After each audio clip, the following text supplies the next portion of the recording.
Hello children, Standard 8, Subject English, Unit 3, Out, Part 4. આપણે part 4માં activity 6 આપણે story જોતા હતા. ટુ બોયઝ ઇન અ જંગલમાં બે છોકરાઓની આપણે સંવાદ આપણે જોયા હતા.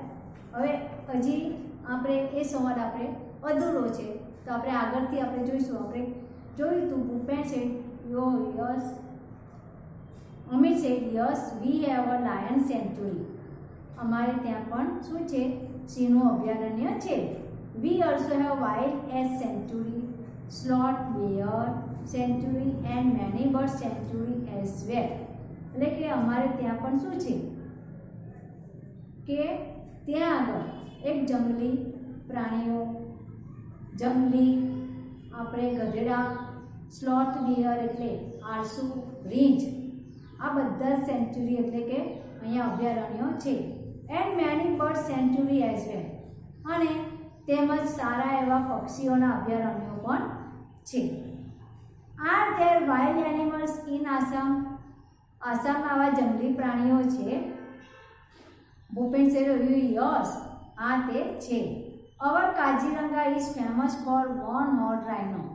અમારું કાજીરંગા અભયારણ્ય જે છે તે એક શિંગડાના ગેંડા માટે જાણીતું છે. રાઇનો એટલે ગેંડો, વન હોર્ન એટલે કે એક શિંગડાવાળો ગેંડો. It is the UNESCO world heritage site. તે કાજીરંગાને વિશ્વ વારસાના સ્થળ તરીકે યુનેસ્કોએ જાહેર કરેલ છે. It has elephant, wild buffaloes and swamp deer. ત્યાં આગળ શું હોય છે, તેમાં હાથી, જંગલી ભેંસો અને પાણીમાં રહેતા હરણો પણ હોય છે. Next week some of us from our school are going to camp in Kaziranga. આવતા અઠવાડિયે અમારી શાળામાંથી કેટલાક કાજીરંગા કેમ્પમાં જવાના છીએ. વી will see elephants and others animals.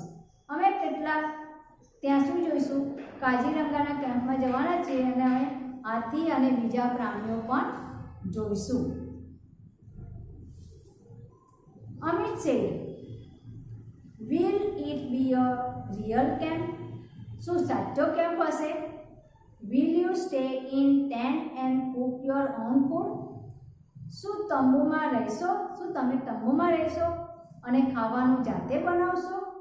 Bhupen said yes we will, can you join us?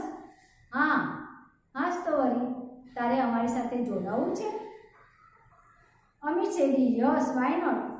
હા કેમ નહીં. It will be a memorable experience for me. તે મારા માટે એક રોમાંચક યાદગીરી બની જશે. Bhupen said we will enjoy the trekking. આપણે ટ્રેકિંગની મજા લઈશું. We will sing, dance and enjoy the bonfire. આપણે નાચીશું, ગાઈશું અને બોનફાયરની મજા લઈશું. Do join us. અમારી સાથે જોડાઈશ જા. Amit said I like it. મને પણ આ બધું ગમે છે. The next week, બીજા અઠવાડિયે Amit and Bhupen join the camp. Amit અને ભૂપેન શું થયા, કેમ્પમાં જોડાયા. ઓન ધ ફર્સ્ટ ડે, પહેલા દિવસે they went out together to explore the forest. તો બધા જંગલમાં ફરવા ગયા. They saw many birds. તેઓએ ઘણા બધા પક્ષીઓ જોયા. ઇન્સેક્ટ્સ એન્ડ એનિમલ્સ, જંતુઓ અને પ્રાણીઓ પણ જોયા. During the night they lost their way but soon they got back on track. રાત્રે તેઓ ભૂલા પડ્યા પણ તેમને ઝડપથી રસ્તો મળી ગયો. Those moments were really thrilling for them. અને તે ક્ષણો ખરેખર તેમના માટે કેવી હતી, રોમાંચક હતી. On the second day, બીજા દિવસે It was late in the evening. સાંજે મોડું થઈ ગયું હતું. The boys were a long way off from the camp. છોકરાઓ કેમ્પના સ્થળથી ઘણે દૂર હતા. They were walking along the Brahmaputra river. તે બ્રહ્મપુત્રા નદીના કિનારે ચાલી રહ્યા હતા. They could hear the cries of animals all around them. ને તેમને ચારે બાજુ શું થયું? પ્રાણીઓના અવાજ પણ સાંભળ્યા હતા. Bhupen said, walk fast. જલ્દી ચાલ. We must get to the camp quickly. આપણે ઝડપથી કેમ્પમાં પહોંચવું પડશે અને પહોંચી જવું પડશે. They heard the trumpet of elephants. Amit was excited. અને તેઓ જાય છે ત્યારે તેઓ શું કરે છે? તેઓ હાથીનો અવાજ, ટ્રમ્પેટ એટલે હાથીનો અવાજ સાંભળે છે અને અમિત એક્સાઇટેડ એટલે કે ઉત્તેજિત થઈ જાય છે.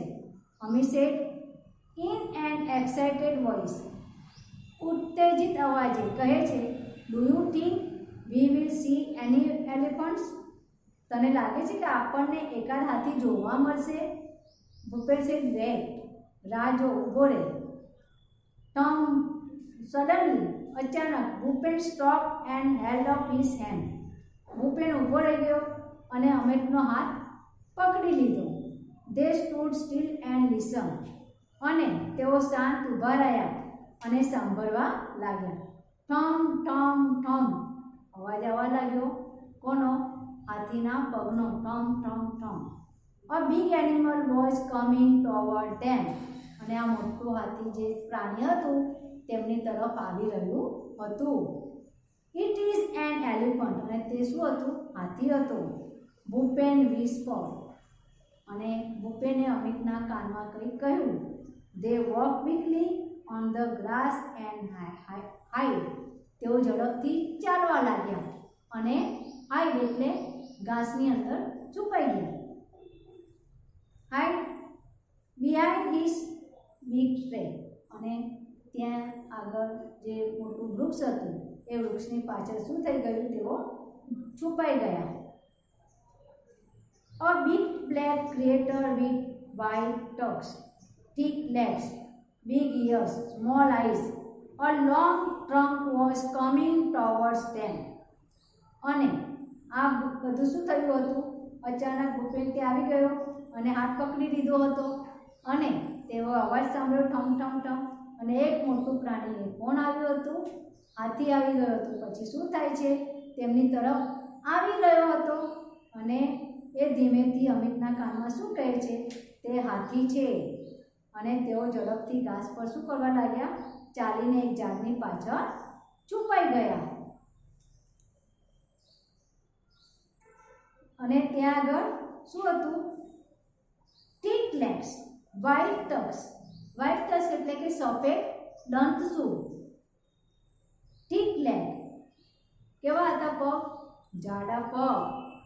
અને બિગ ઇયર્સ, મોટા કાન. સ્મોલ આઈઝ, ઝીણી આંખો. અ લોંગ ટ્રંક, લાંબી સૂંઢ. વોઝ કમિંગ ટોવર્ડ ધેમ. આ બધું સાથે એની પ્રાણી જોડે હતું અને તેમની તરફ આવી રહ્યું હતું. It was coming closure and closure. અને તે ખૂબ જ નજીક અને નજીક આવી જતું હતું.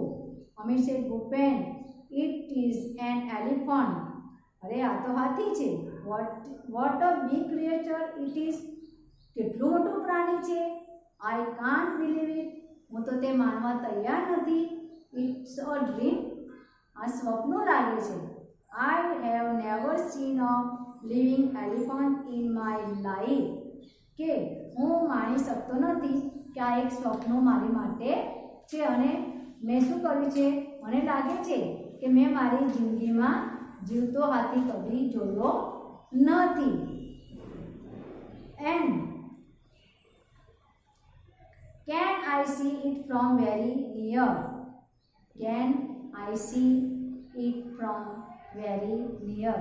અને હું તેને ખૂબ જ નજીકથી જોઈ શકું. ભૂપેન છે, please keep distance from the elephant. Bhupen કહે છે, મહેરબાની કર અને તું એલિફન્ટથી થોડો અંતર રાખીને ઊભો રહે. Bhupen was worried. ભૂપેન ચિંતામાં આવી ગયો હતો. There was a large elephant about 30 feet away. હવે આ મોટું પ્રાણી જે હાથી હતું એ કેટલા દૂર હતું? 15 ફૂટ દૂર હતું. Is angry, Bhupen respond. અને શું થયું? તે એકદમ ગુસ્સામાં આવી ગયો અને ભૂપેને શું કર્યું હતું? ભૂપેને એને કાનમાં કહેવા લાગ્યો, the elephant hear their voice. હાથીએ તેમનો અવાજ સાંભળી લીધો છે. He smell them too. અને તેમને શું કર્યો હતો? તેમને સૂંઘ્યા પણ છે તેવું તેને લાગ્યું. હી put his long trunk up in the air and trumpet loudly. અને તેને શું કર્યું? તેની લાંબી સૂંઢ હવામાં ઊંચી કરી અને જોરથી શું કર્યો? અવાજ કર્યો. He was enjoying himself. અને તેમને શું કર્યું? આનો ખૂબ જ આનંદ લેતો હતો. અહીંયા આગળ આપણે આ સંવાદ આપણે એટલે પૂરો કરીએ છીએ અને વધુ આપણે શું કરીશું? પાર્ટ 5 માં આપણે જોઈશું. અહીંયા આગળ પાર્ટ 4 પૂરો કરીએ છીએ.